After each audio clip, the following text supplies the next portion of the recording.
15 வருடங்களுக்கு முன்பு தன்னிடம் டியூஷன் பயின்ற ஒரு பெண்ணை காதலித்திருக்கிறார் டியூஷன் நடத்திய மாஸ்டர். இந்நிலையில் மாணவியும் அவரை காதலித்த நிலையில் அவரின் நடவடிக்கைகள் சரியில்லை என கூறி அவரை விட்டு பிரிந்து தற்பொழுது வேறு ஒருவரை திருமணம் செய்து 2 குழந்தைகளுக்கும் தாயாக இருக்கிறார். 15 வருடங்கள் கழித்து தற்பொழுது அந்த பெண்ணை மிரட்டி பலவந்தமாக தன்னுடன் வாழ வேண்டும் என அவரை வற்புறுத்தியுள்ளார் அந்த டியூஷன் மாஸ்டர். அந்த டியூஷன் மாஸ்டருக்கும் ஏற்கனவே திருமணமாகி 2 குழந்தைகள் இருக்கும் நிலையில் தற்பொழுது தன்னிடம் பயின்ற அந்த பெண்ணிடம் சைக்கோத்தனமாக நடந்து கொண்டது மட்டுமல்லாமல் அந்த பெண்ணை மிரட்டும் ஆடியோவும் வெளியாகி இருக்கிறது. சொல்லுங்க மேடம். எதுக்கு இன்னைக்கு கால் பண்ண? எனக்கு எப்போ? இன்னைக்கு உங்க நம்பர் தான் போகவே இல்லையே. ஆனா கால் வந்துட்டு தானே இருக்கு. அது எப்படி வரும்? வராம எப்படி நான் கேட்டுட்டு இருக்கேன். இன்னைக்கு கூட வந்துச்சுல்ல. ஹஸ்பண்ட் நம்பருக்கும் கால் பண்ணிருக்கு, அவர் நம்பருக்கும். எதுக்கு கால் பண்ணிட்டு இருக்க? எதுக்கு கால் பண்றாங்கன்னு தெரியாதா? தெரியாது. எதுக்கு கால் பண்ணிட்டு? இன்னைக்கு உங்க வீட்டுக்கு வந்தேன், தெரியுமா உங்களுக்கு? எதுக்கு வீட்டுக்குலாம் வர? எதுக்கு வீட்டுக்கு வந்த? பாக்குறது தான், புது வீட்டுக்கு தான். வீட்டுல நல்லா அழகா கட்டிருக்கீங்களே, கத்திரிக்காய் இல்லம்லாம் போட்டிருக்கீங்க. கத்திரிக்காய் வில்லா. கத்திரிக்காய் வில்லாவா? கத்திரிக்காய் வில்லா என்னங்க இருந்துச்சு? ஆனா பார்த்தேன்.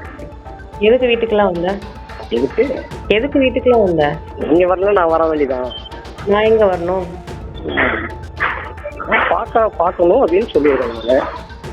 நீங்க வரல, ஒன்றும் பண்ணல. ஆமா, வேணாம் தானே ஒதுங்கி இருக்கேன். எதுக்கு பார்க்கணும், எதுக்கு பேசணும்?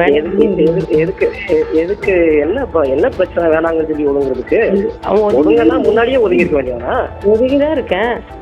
ஒதுங்கன்னா முன்னாடியே ஒதுங்கி இருக்க வேண்டியதானே? முன்னாடியே ஒதுங்கிதான் இருக்கேன்.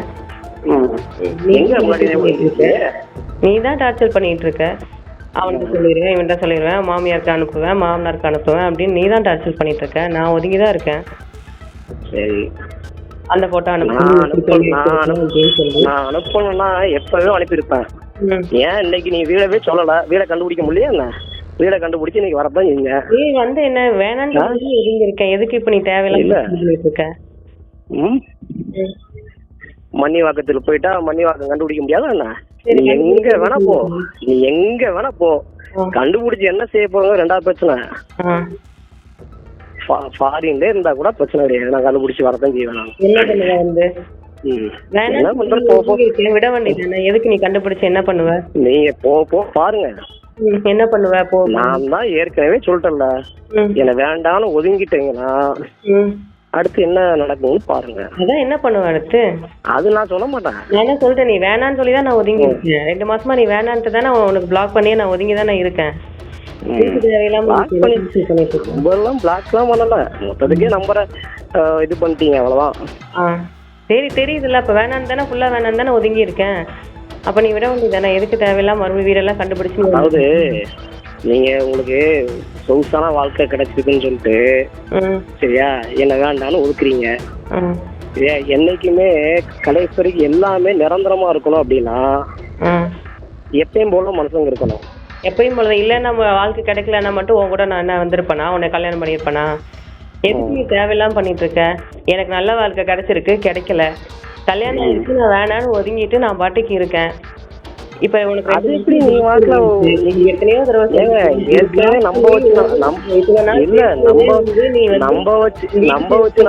போட்டோ அனுப்புவேன், உன் மாமியாருக்கு அனுப்புவேன், உன் மாமனாருக்கு அனுப்புவேன், ஃபேஸ்புக்ல போடுவேங்கிறதுக்கு நான் பயந்துதான் உன் கூட வந்து நீ போன் போடும் போதெல்லாம் வந்து நான் பேசிட்டு இருந்தேன். தவிர வேற எதுக்கும் வந்து உன் மேல ஆசைப்பட்டோ உன் கூட பேசணுமோங்கிறதுக்காகலாம் நான் எதுவும் இல்லை. நீ இந்த மாதிரி தெரியும்ல?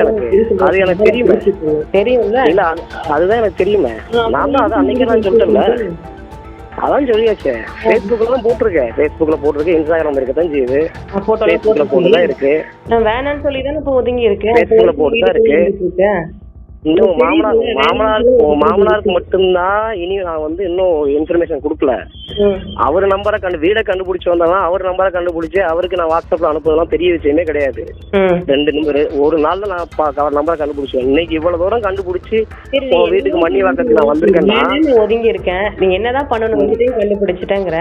சரி, இப்ப என்ன பண்ணணுங்கிற? நீ நான் வேணா, நான் ஒதுங்கி இருக்கேன், நீ என்ன பண்ணுங்கிற? நான் என்ன பண்ணணும் சொல்லியாச்சு. என்ன பண்ணணும்னு சொல்லியாச்சு? என்ன பண்ணணும் உனக்கு? நான் என்ன பண்ணணும்னா நான் தான் அதுக்குன்னு சொல்லியாச்சு. என்ன திருப்பி மறுபடியும் என்ன பண்ணணும், திருப்பி முதல்ல ஆரம்பிச்சீங்க சொல்லு. நீ வேணான்னு நான் ஒதுங்கிட்டேன். வேணாம்னா போங்க. நீங்க வேணான்னு என்ன வேணான்னு முடிவு பண்ணிட்டு போட்டீங்கன்னா நான் பிரதீப்போட வாழறதுக்கு நான் விட மாட்டேன். அது நான் என்ன பண்றேனோ அதை போ பாருங்க. ஏன் பிரதீப் என்ன நான் என்ன நீ அவன் வந்து மாதிரி நீ வளர்த்துட்டு இருக்க சரி எனக்கு சரியா? அவனை வேணா வளர்த்துக்கலாம். உன் மாமனார் மாமியார்லாம் அப்படி வளர்க்க முடியாது. உன் சொந்த பந்தங்கள்லாம் வளர்க்க முடியாது சரியா? உன் சொந்த பந்தங்கள்லாம் மூஞ்சில காரி துப்புற மாதிரி நான் பண்ணாதான் நீ என்ன வேணான்னு ஒதுக்கி நீ போனேன்னா அது கண்டிப்பா நடக்கும். நீ யாரு வீட்டுக்கும் ஃபங்க்ஷனுக்கும் எங்கேயுமே நீ போய்க்கிற மாட்டேன். நீ எங்களுக்குள்ளேயே அந்த ஒத்த வீட்டுக்குள்ளேயே நீ கிடக்க வேண்டியது. ராயலா இருக்கும்போது படுத்து படுத்து தூங்க வேண்டியதான். எங்கேயும் போய்க்கிற மாட்டேன், வந்துக்கிற மாட்டேன். என்ன பண்ணிடுவேன் அப்படி? என்ன பண்றோம் அதை பாரு. பரவாயில்ல சொல்லாதான் வீடே கண்டுபிடிச்சு என்ன பண்ணுவேன்னு உங்ககிட்ட நான் சொல்லணும் அவசியம் இல்லை. எதையுமே நீ என்கிட்ட சொல்லுதான் சரியா? நீ என்கிட்ட சொல்லுதான் சரியா? வாயில வர ஊரம் பொய்யாவது பேசிட்டு இருந்தா பிரார்த்தமா போயிட்டு இருந்தா நீ வேணான்னு ஒதுங்கி வச்சு நீ என்ன பண்ணுங்கிற கிடைக்கும். நான் வேணாலும் நீங்க ஒதுங்கிட்டா நான் எப்படி விட முடியும்? ஏற்கனவே ஒரு தடவை ஏமாத்திருக்கீங்க, கல்யாணம் பண்ணணும்னு சொல்லி ஏமாத்தினீங்க. 2வது தடவையும் ஏமாத்தினேன். நீ ஏமாத்திக்கிட்டே இருப்ப, நான் வந்து ஏமாத்திட்டே இருப்பேன். அப்படியே விட்டுட்டு இல்ல அப்படியே உன்னை விட்டுட்டு நான் நீ வரல இரு ஜாலியா இருந்து உன்னை அப்படியே விட்டுட்டு போயிருவேன். நீ கல்யாணம் பண்ணல ஏமாத்தலையா? நீ என்ன இருக்கியா? நீ கல்யாணம் பண்ணி 2 குழந்தையோட தானே இருக்க. நான் கல்யாணம் பண்ணலையே. கல்யாணம் பண்ணலையா? கல்யாணம் பண்ணாமையா கிண்டியில யாரு கூட நீ வாழ்ந்துட்டு இருக்க? கல்யாணம் பண்ணி 2 குழந்தை பெற்று தானே இருக்க. எனக்கு முன்னாடியே உனக்கு கல்யாணம் ஆயிருக்கு. என்னமோ நீ கல்யாணமே பண்ணாம எனக்கு நீ வெயிட் பண்ற மாதிரி நீ பேசிட்டு. நான் சொல்றதா சொல்லிட்டேன். நான் ஏற்கனவே முதலே சொன்னதான். நீ ரிலேஷன்ஷிப் வேணான்னு சொல்லி நீ ஒதுங்கினா நான் விட மாட்டேன். ஏன்னா விட மாட்டேன். இன்னைக்கு வந்து அந்த உங்க ஸ்கூலுக்கு அந்த இதுக்கு வந்து பிளே ஸ்கூல்லாம் பார்க்கறதுக்கு நீங்க உன் பிள்ளை அங்க இருக்கான்னு பார்க்கறதுக்கு நீங்க என்ட்ரன்ஸ்ல ஒரு பிளே ஸ்கூல் இருக்கு இருந்துச்சுன்னா எது என் பிள்ளை என்ன பண்ணிருவாங்க போய் பாரு. ஒண்ணும் பண்ண மாட்டேன். அது என் பிள்ளை மாதிரி தானே. அது என் பிள்ளை தானே. நீ உன்னால முடிஞ்சதை பண்ணி உனக்கு வேணா வந்து அவாய்ட் பண்ற. நீ உன்னால முடிஞ்சதை நீ பாத்துக்கோ. என்னது? நீ உன்னை தேவையில்லைன்னு சொல்லிதான் நான் உன்னை அவாய்ட் பண்ணிட்டு இருக்கேன். நீ வந்து நீ பாத்துக்கோ. அப்புறம் இப்ப போன் போட்ட நீ போன் இந்த நம்பரே என்கிட்ட இருக்கட்டும் செய்யுது. இந்த நம்பரே நான் போன் பண்ணத்தான் செய்வேன்.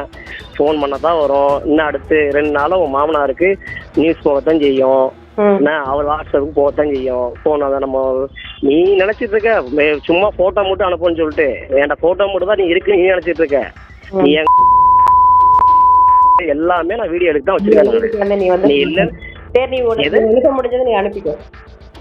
நான் அனுப்பிச்சுக்கிறேன் தான் சொல்றேன். நான் ஒன்னும் இப்போ 2 மாசம் நான் ஒன்னும் போன் போடல. பண்ணிருக்கோம். நீ எல்லாத்தையும் அனுப்பிக்கோ, நான் பாத்துக்கிறேன். இது குறித்து அந்த பெண்ணும் அவருடைய கணவரும் இணைந்து சென்னை மணிவாக்கம் காவல் நிலையத்தில் புகார் அளித்து உள்ளனர். அவர் மீது தக்க நடவடிக்கை எடுக்கவும், மேலும் இதுபோன்று டியூஷன் குழந்தைகளிடமும் அவர்களை பயமுறுத்தி இதுபோன்ற பிரச்சனையில் சிக்க வைத்துள்ளாரா என்றும் போலீசார் விசாரித்து வருகின்றனர். செய்திகளை உடனுக்குடன் தெரிந்து கொள்ள கீழ்கண்ட கேபிள் மற்றும் டிடிஹெச் நெட்வொர்க்குகளில் எம்நாடு செய்தி தொலைக்காட்சியை காணுங்கள். பாதகம் செய்பவரை கண்டால் நாம் பயம் கொள்ளலாகாது பாப்பா. மோதி மிதித்துவிடு பாப்பா, அவர் முகத்தில் உமிழ்ந்து விடு பாப்பா. அண்மை செய்திகளை உடனுக்குடன் தெரிந்து கொள்ள இணைந்திருங்கள் எம்நாடு தொலைக்காட்சியுடன்.